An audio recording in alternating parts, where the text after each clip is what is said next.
did Chance do? Pretty good.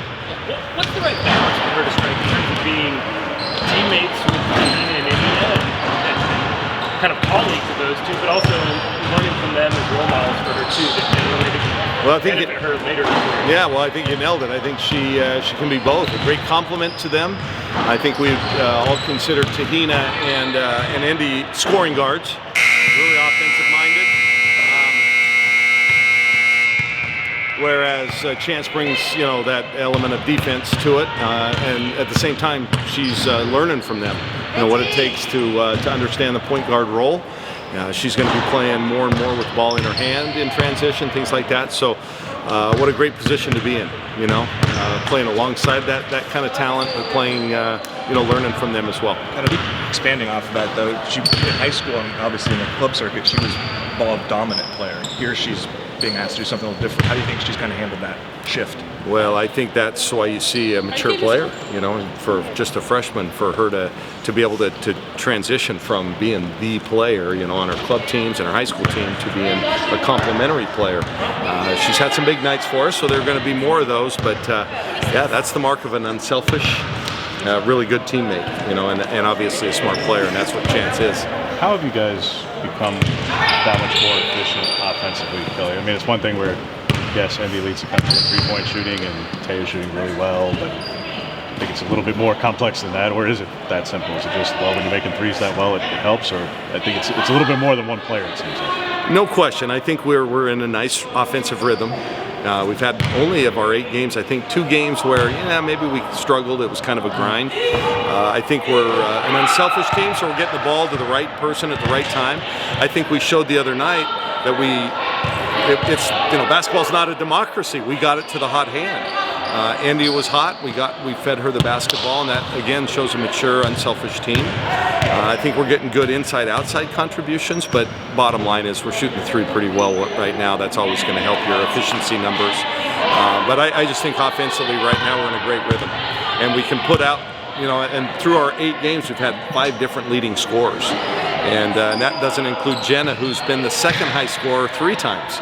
So that's kind of a good distribution of wealth, so to speak. We're talking a lot about India, but where have you seen Tahina kind of already grow this season in that sense, get more efficient? Well, obviously, the first thing stands out. She's taking care of the ball, which is great. I tell them all the time, you can just shoot a half-court shot. Melissa has a chance to go in, and you have a chance to get a rebound. That's better than turning the ball over. So she's valuing the ball. I wish she was a little bit more assertive offensively. Look for her own shot especially in the paint. But no, I think where Tahina's made her greatest stride this year is in leadership. I think leadership on the court. I mean, she is taking charge, and then obviously taking care of the ball and getting it to the right people. How critical will this next couple of games, maybe even the San Diego games, be establishing those counters that as more teams will start to key on each of them, especially Indy, to have the answer for when, I'm assuming a lot of double teams are probably going to be coming her way. I think it all flows together. That's why I'm excited about this team. I mean, we've got different players that can do it. So yeah, if they focus on India and maybe send an extra player to her or shade toward her, well, then that opens up a Pow Pow or an Elise Hurst, who's had a big night, a couple of them for us, Chance Gray, and then the better you do on the perimeter, then that opens up more driving lanes and post-up opportunities for Philly and Grace. So really we have kind of a nice combination, and it's my job as a coach to kind of make sure we can fit that together each and every game, because every game's going to be different. What's the challenge of playing 4 games in about a week coming up here? Well, we haven't done it yet, right. So we're going to see. I think, ask them. I think they'd rather play than do this.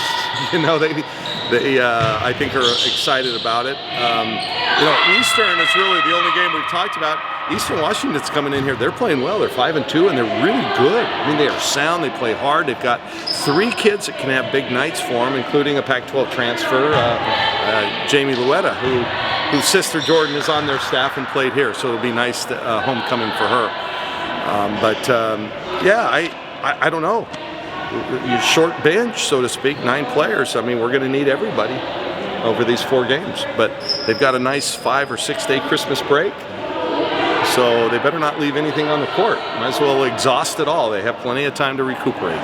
and eat fudge and divinity and cookies and eggnog and lots of coffee and everything else that you're going to have during the holidays. Is there anything in particular you're hoping to see over the next 4 games, improvement-wise? Consistency, better defense for longer periods of time. We showed at the end of that Beaver game that we can defend when we really want to and need to. We just got to make that more consistent. Yeah. I was going to ask you about defense because that was the thing you were highlighting a couple weeks ago when we spoke. Showed that I thought down the stretch against Oregon State, but as you said, maybe spotty. How do you work to improve that? And are you finding different combinations maybe you like? Well, actually, we finished the game with a small lineup, and they had a big lineup on at time. And I thought that they would try to exploit that more. Maybe we did a good job. Tay Hansen was down there battling their big kids.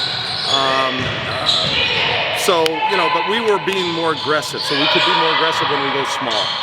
And so we can defend in different ways, which I like. Can you guys hear when all that happens? I think I'll pick it up. That's good. They need to be talking out there. That's a good thing. Given how well that small lineup did do, especially against that front line of Oregon State, does that give you confidence, especially with how many games have come up, to kind of mix that in more then? Oh yeah, well we're going to play every combination, right? You have 9 players, you're going to play everything. So we're going to have to go small for at least 10-12 minutes a game until Kennedy gets back. So that's just kind of who we are. We gotta make the most of that. So. How beneficial has this, early schedule sort of been for you guys? Obviously, you get the PK tournament, then you get a little bit of taste of Pac-12 tournament. Yeah. How has this sort of been beneficial to get this team together and seeing these different looks? Well, I couldn't totally hear all of that, so I'm just going to make something up. I think we've had a good combination of really good teams and then teams where we can work on some stuff. So, unfortunately, none of the next 4 games are going to be like that. We're going to actually be pushed in each and every game. But we've had some tune-ups. I think we're going to be ready for that. Listen, we've always tried to schedule up. When all's said and done, by the time we get to Christmas, of our 12 games, we will have played, 6 power conference teams and or ranked teams. Both games down in San Diego could be against ranked opponents. So, we will have, I think, prepared ourselves for, I think that we have the LA's first in. So, I think we'll be ready. We just got to get through this stretch. Yeah. And you guys, just really sad about Coach Lee. I've had a chance to really watch and really appreciate that guy, from a distance. So I really feel, obviously for his family and he's part of the Pac-12, always will be. So we wish him, his family the best and pray for him. Makes you think, you guys. We all need to cherish every day, man. Every day. We try to pound that into these guys, even as young as they are. Every day is a blessing, and we treat it as such. So, all the best, you guys. If I don't see you before, and I probably won't. Well, I guess you'll cover Thursday, game. In this Saturday, setting, we won't. Yeah, not in practice. But in case I do miss you, Merry Christmas to everybody. Happy holidays. Blessings to the family. Okay? We appreciate you guys. All right, I gotta go yell at them. All right, enjoy.